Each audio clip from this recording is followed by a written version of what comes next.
Bonjour à tous, sympathiques spectateurs. Ces énigmes vont être un peu différentes de d'habitude. Ni sorcière, ni détective, ni rien de tout cela. Allons-y.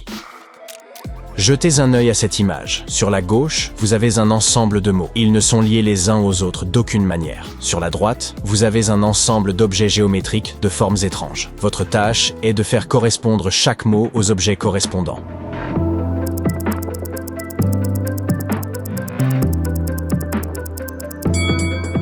Très bien, voyons les réponses. Voilà.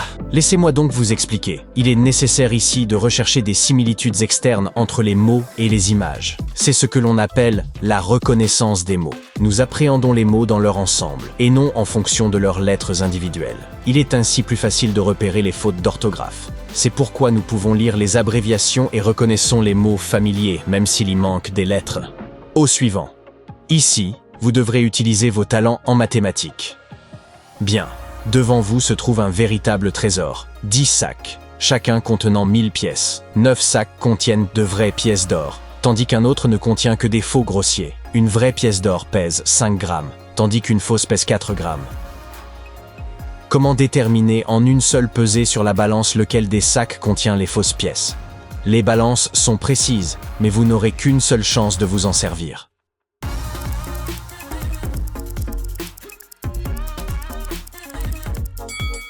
Voici la bonne approche. Nous soustrayons une pièce du premier sac, 2 du second, 3 du troisième, et ainsi de suite, jusqu'à 10 pièces. Nous pesons ces 55 pièces. Les pièces d'or devraient peser 275 grammes. S'il manque 1 gramme, alors les fausses pièces sont dans le premier sac. S'il manque 2 grammes, alors les fausses pièces sont dans le second sac, et ainsi de suite. Intéressant que cette tâche soit si facilement modulable. Le nombre de sacs n'est pas important. Moins de 3 ou plus de 3000, tout est résolu en une seule pesée. Cette énigme a fait un tabac sur les réseaux sociaux, mais au cas où vous l'auriez manqué, vous pouvez essayer de la résoudre dès à présent. On raconte que si vous résolvez cette énigme, vous pourriez être assez futé pour devenir agent du FBI. Alors, un homme et une femme sortent dîner lors de leur premier rendez-vous. C'est une chaude soirée d'été et on leur apporte de l'eau avec de la glace. La femme a terriblement soif et elle boit 3 verres d'un trait.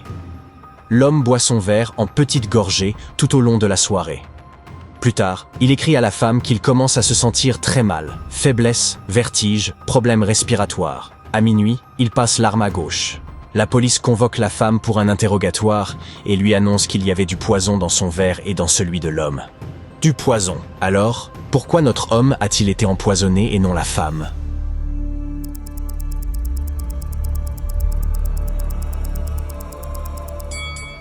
Je suis sûr que vous aviez déjà deviné que le poison était dans les glaçons. La femme a bu si rapidement que ceux-ci n'ont pas eu le temps de fondre. Ainsi, le poison n'a eu aucun effet sur elle. L'homme a bu lentement et la glace a fondu. Il a donc avalé de l'eau empoisonnée. Je suppose qu'à peu près n'importe qui peut devenir agent spécial de nos jours. Maintenant, regardez cette image. Gardez à l'esprit que ce n'est pas si simple et que seulement 1% des gens parviennent à comprendre ce qui cloche dans ce tableau.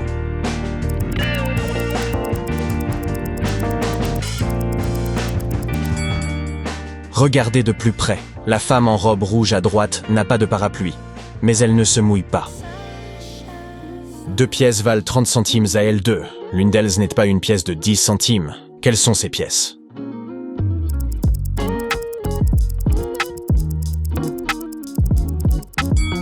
Celle-ci était facile. 20 centimes et 10 centimes. Une seule pièce n'est pas de 10 centimes, mais la seconde, elle, l'est bel et bien.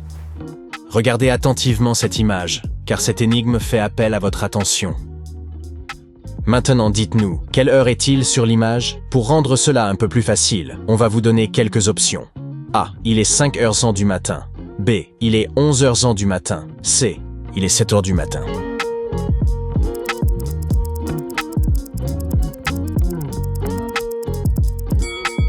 Regardez ces ombres allongées et la neige qui repose sur les voitures et les lampadaires.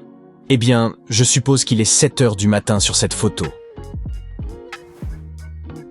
Regardez cette image. Voyez-vous quelque chose d'étrange ici?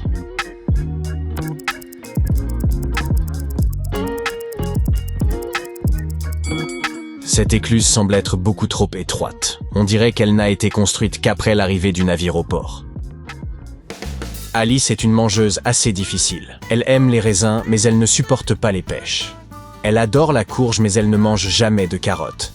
Alors, maintenant, vous devez deviner ce qu'Alice préfère, les citrouilles ou les pommes.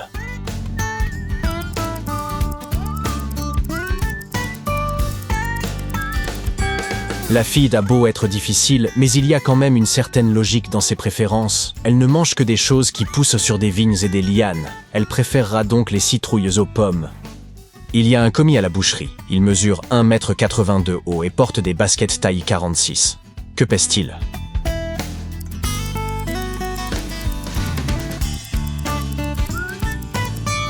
Il pèse de la viande, bien entendu.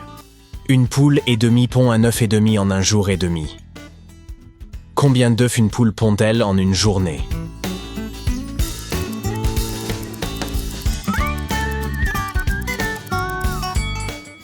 Oui, il est assez difficile de concevoir une poule et demie. Quant à un œuf et demi, 1,5 jours est le critère le plus simple à appréhender.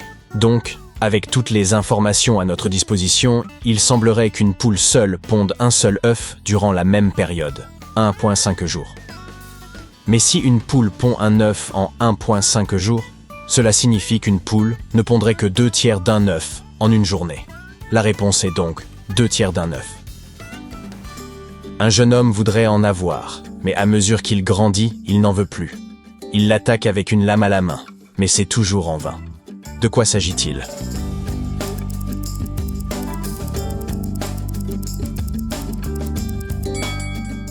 C'est sa barbe. Et voici une devinette en rime, rien que pour vous. Je suis terrible, imposant, majestueux. J'existe dans toutes les couleurs de l'arc-en-ciel. Je peux vous manger, vous cuire, avec ou sans sel. Vous n'aimeriez que me voir de vos propres yeux. Que suis-je ?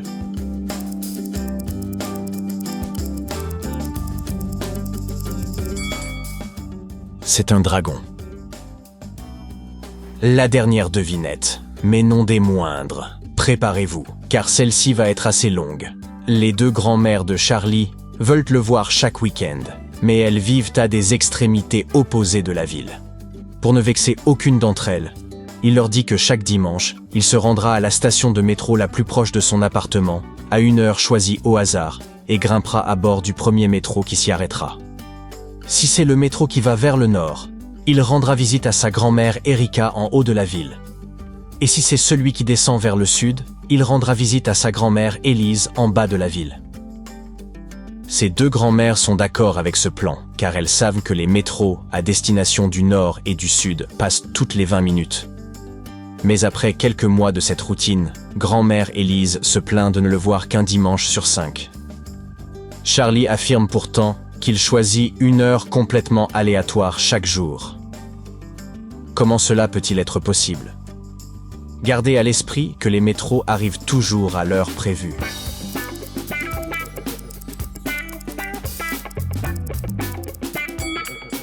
Bien que les deux trains arrivent exactement toutes les 20 minutes, le timing est très important. Imaginons que le métro à destination du nord arrive à l'heure pile, puis à E20, puis à 40, donc à 8h30, 8h20, 8h40, 9h, et ainsi de suite. Supposons maintenant que le métro en direction du sud arrive à 4, 24 et 44, donc à 8h04, 8h24, 8h44, 9h04, etc.